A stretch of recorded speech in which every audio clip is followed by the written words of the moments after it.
Hi friends, Natalie Hunsaker here talking about my Isaiah's Imagery painting circumstance. I don't know about you, but can you just simultaneously love your family and they can also drive you crazy at the same time?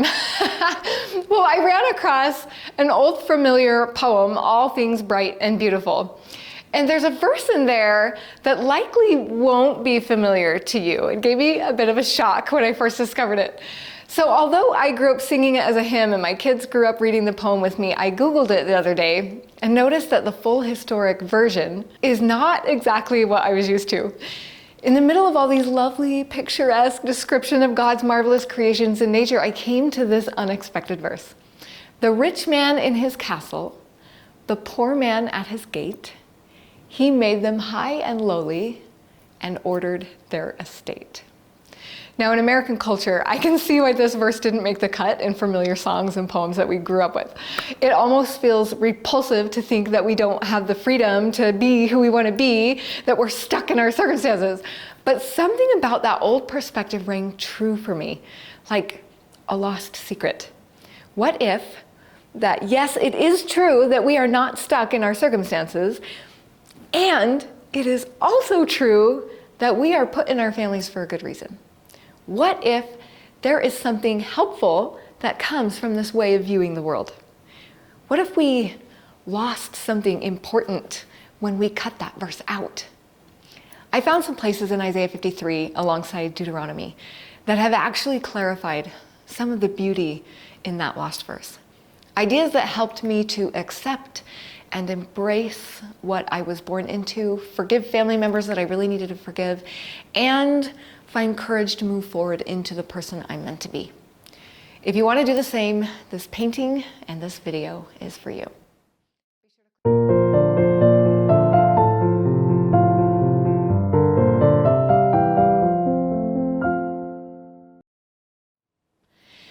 This has been the hardest video that I've had to think through how to express. If you love rah-rah sessions about how you can overcome whatever junk is in your past and live your calling in life, well, you will find that in plenty of places, and good for you. I actually appreciate those rah-rah sessions myself because I believe their message can be true and powerful. But this video is not that, and this is why. I believe that before you can tap into the power of personal change or fulfillment or whatever the gurus call it, you have to hit 3 other essential steps first.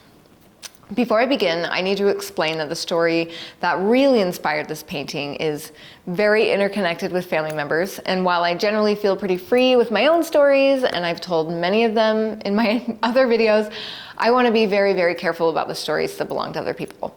So instead of telling my whole family story, I'm going to just ask you to think of any rough spots in your family tree that made life difficult for you or for loved ones. Maybe it was just one black sheep, or maybe there are so many skeletons in your family closet that you wonder if you will be able to close the door.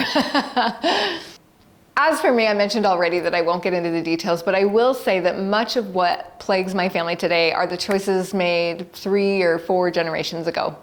My parents are actually some of my greatest heroes precisely because they took the intergenerational bull by the horns and said, the buck stops here.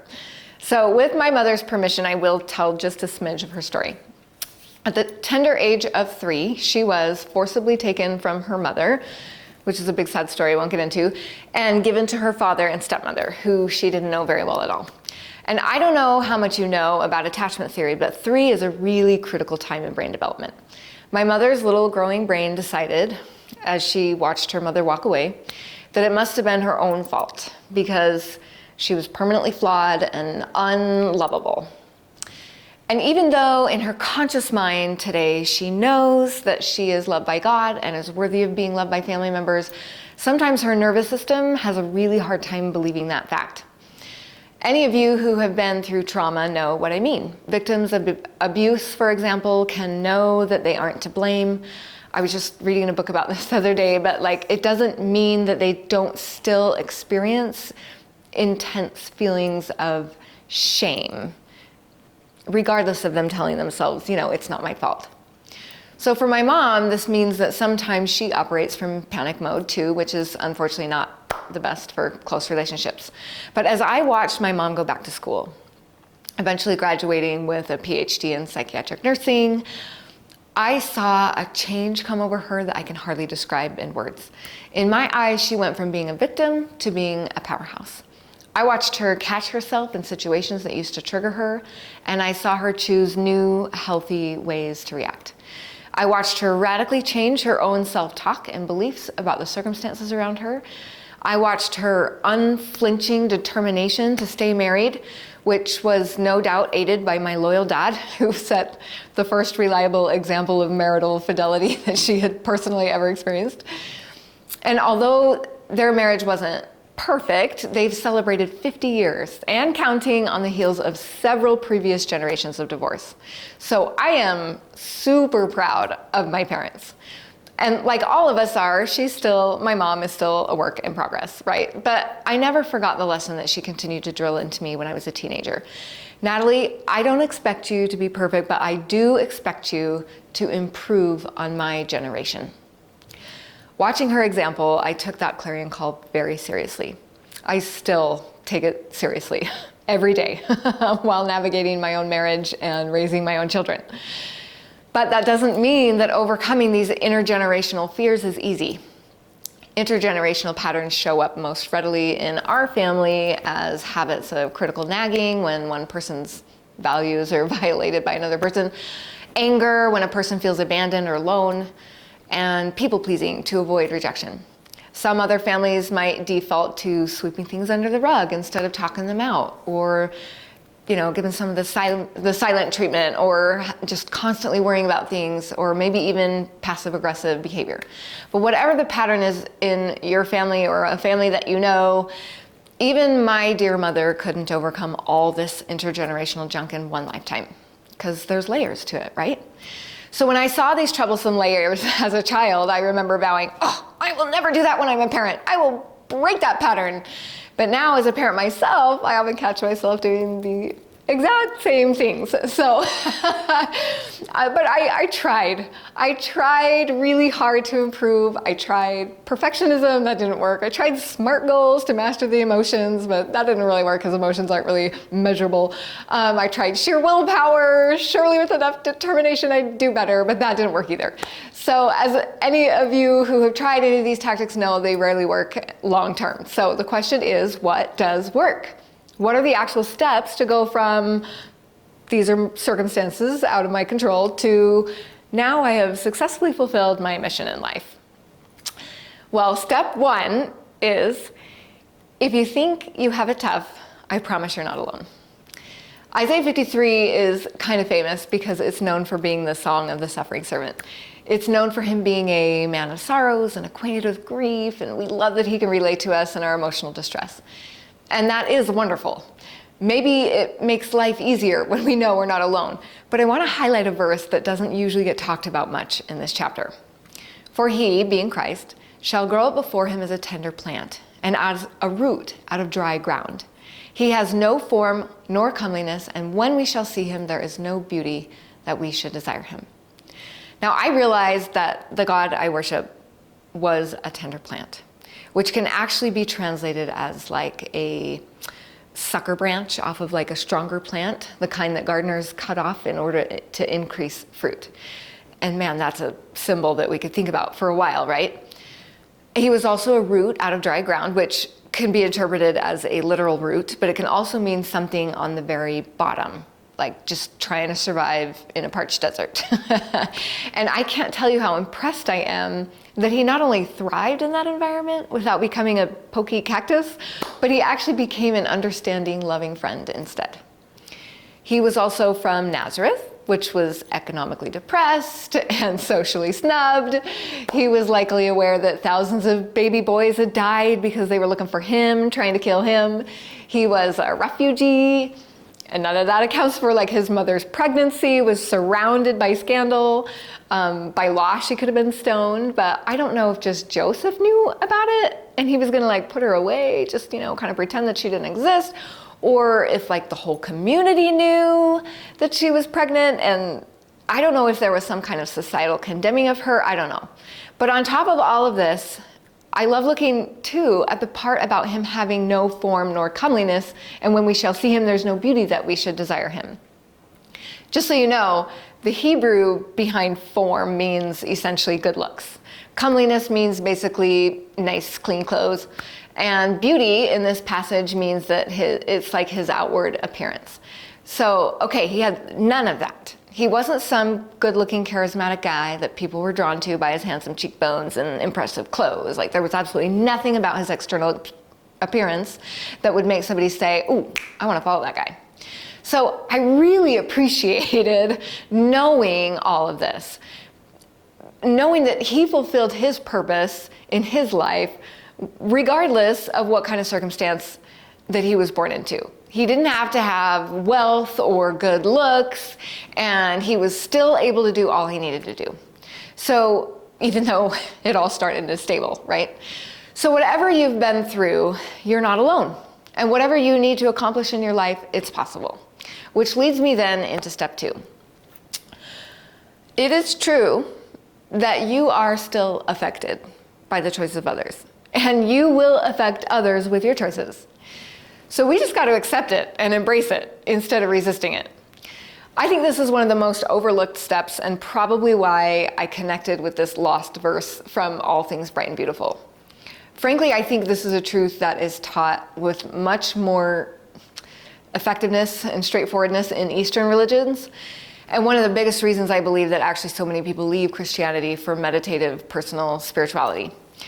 But this truth exists in Christianity too, when we look for it. This ability to be able to really accept reality as it is. So take, for example, 2 verses in Deuteronomy to see just one example of what I mean. The first verse is Deuteronomy 5:9.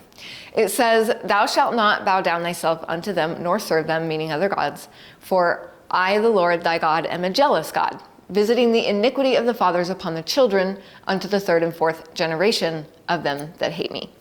Now let me just take a minute to interpret this according to Natalie, because I've actually heard Oprah say once that she left Christianity because she read in the Bible that God was a jealous God and she didn't want to worship anyone like that. And frankly, I wouldn't want to either. So just to clarify, jealous here is actually a Hebrew word that is only attributable to deity.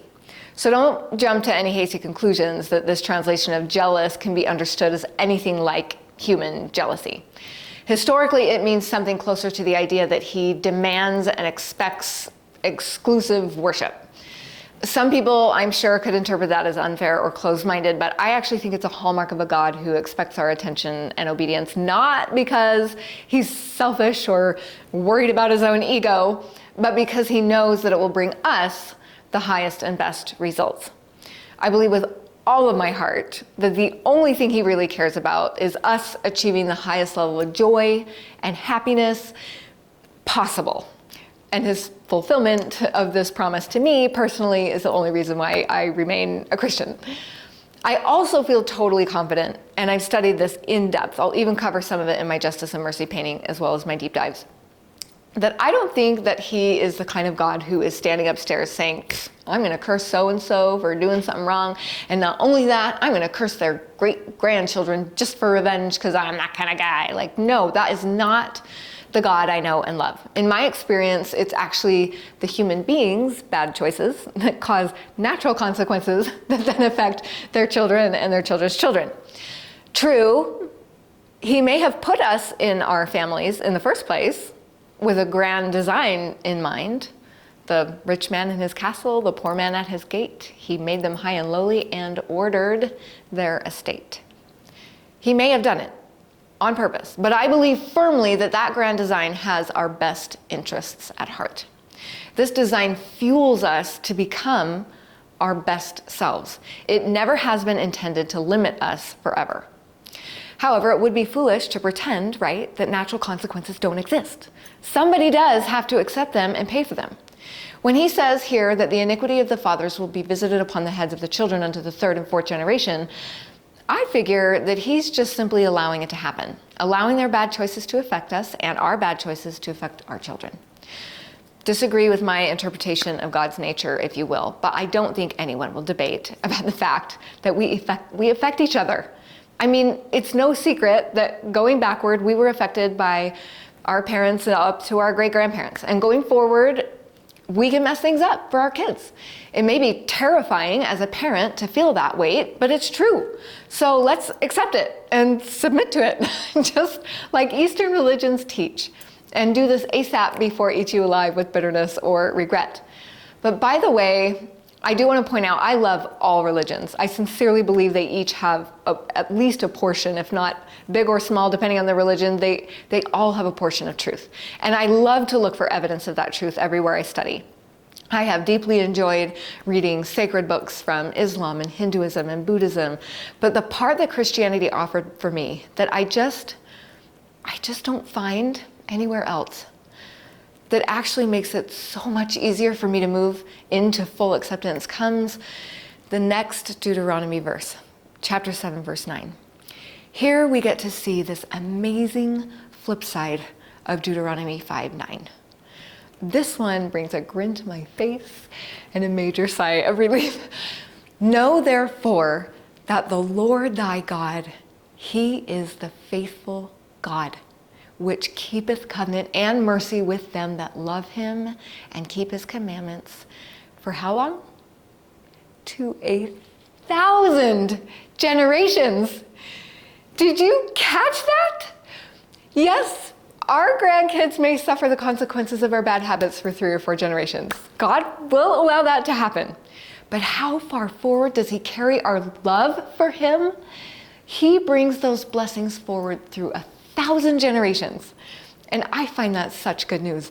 Not only looking backwards, showing gratitude for the blessings given us by people living 1,000, 100, or 10 generations ago, but also in the present, knowing that if we try hard to love God, which very likely includes you if you like listening to any of my content, we have the potential to do way more good with God's help than bad.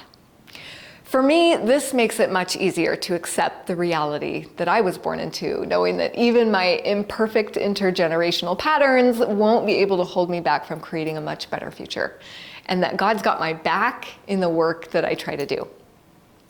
But I'll confess, sometimes I struggle with all those times that I still catch myself backtracking, which is often. So after I've tried to accept, okay, this is where I am, it'll all work out, how do I really help myself really believe in it in the present? This brings us to the final critical step. Without this step, we might still struggle fully accepting the past, or we might hope for a good future, but retain doubts as to whether we're really going to get there. So what is this step? Focus on the safety, regardless of the mess. Back in Isaiah 53, I found this most important ingredient. It infused me with courage to become who I was meant to be, regardless of what is in the past or present that seemed to be derailing my efforts. Isaiah says, he was wounded. He was bruised. The chastisement of our peace was upon him. And with his stripes, we are healed. Now just bear with me for a second here, because Isaiah lived more than 700 years before Christ came, and yet he's speaking in the past tense. That he was wounded, he was bruised, and our chastisement was upon him. So if Christ's future suffering was viewed in past tense, then maybe mine is virtually past tense too. Maybe the suffering that I cause for my kids now or in the future is also past tense. It's not going to stick forever, right? Which is like a huge relief. Then he jumps into present tense, that we are healed. When I realized this, that he was not only wounded and bruised for my mistakes, but he was also wounded and bruised for all those who came before me, whose actions bruised their children, their children's children, in past tense, all the way down to me, and that he's already done being wounded and bruised going forward for my children and great-grandchildren. And then I internalized the idea that the healing was and is and always will be present tense. I had another huge sigh of relief. My children are already healed from my mistakes. This means I can say goodbye to guilt and anxiety. And when the guilt and anxiety is gone, I make way fewer mistakes, and I bounce back much quicker in the growth process. I've heard some gurus say that you need to neutralize failure, but that's easier said than done, man. When you're faced with the very real, very uncomfortable consequences that you know darn good and well that you created for yourself. But with this information, I actually can neutralize the past and the present and the future failures in a way that my mind and emotional brain can accept. And the cool thing is, this past present tense stays consistent in all of my favorite, most reliable translations too, not just the King James, which is the one I was raised on. So this is awesome. This is not just some translation mistake. This is timeless, true principle. Now, I'll confess, it's taken me a little while to figure out exactly how to access that healing in the present and to teach it to my children. And it's a learning curve to accept that healing and really feel the healing at a cellular, biochemical level. When, sometimes I still want to react out of anxiety. But the knowledge that this is already done, it is present tense as soon as I can learn to accept it, brings me incredible joy and relief. I've gone from, oh shoot, I can't believe I did that and I can't erase it and I feel like such a garbage mom, to, you know what? My learning process is just fine. And I have all the time I need to get this right. Because no matter how many times I botch it, he's already paid for it and the healing's already there. This shift in confidence for me has been so crucial. So there it is, all the secret missing ingredients from the self-help books. First, we've been assured that we're not alone. Even the King of Kings came and had some severely traumatic things in his own circumstance. Second, we have fully accepted and come to peace with the fact that we are influenced by our past and we can influence the future. Yes, this means bad habits can cross generations, but the good news is that our power to do good is greater than any power of the bad. And third is what can give us absolute confidence that even if, or better said, when we screw up, the healing is already taken care of. So we can feel safe and secure as we bumble along making all of our dumb mistakes, which means we all improve faster when we feel safe to make those mistakes. Life is messy, friends, especially when we are healing from so much junk that went on before us. And we might even be worried that we're making it worse for the future. But now I can sit in the mess, totally confident that it's all going to work out. And just trying to react in healthy ways is just so much easier when we're operating from a place of peace and safety. So when thinking about some particular ancestors, I used to think, man, they were terrible. Look at what they did to their posterity. Now I can remember a quote that I heard a while ago. Sin is just one person's attempt to find connection and healing outside of God. I realize now that they must have been struggling with some really big fears of their own, and their choices must have been some kind of attempt at fixing pain that I am not aware of. And instead of anger, now I feel compassion. Instead of feeling hurt and betrayed, now I feel curiosity and confidence in what I know had to exist. There was a better side of them. I feel hope for them and forgiveness. I can grant myself the same grace for the mistakes that I've carried forward despite my own best efforts. And that's what this painting is really about. The ever-present, eternal possibility of intergenerational healing. It's the message that we absolutely can leave behind those things that were out of our control, while still embracing that it was part of our story. We absolutely can decide that those circumstances don't have to define us, while still forgiving those that contributed to our pain. And it's about the fact that power and peace and progress is always, always available to us when we are willing to reach for it, no matter what kind of backstory that we've been through. You'll see in this painting that I have represented symbolically a wide variety of circumstances that any one of us could have come from. Lack of education with the stable-like feel, poverty with the work boots and the brown dress draped over the chair, wealth with the chair itself, maybe sin with the color of the chair. But you can see that this young woman is actually in the process of leaving everything behind except the whitest, purest part of her that will always exist regardless of whatever else she's been through. It's not that her past doesn't still exist as part of her story, okay? It's still in the painting.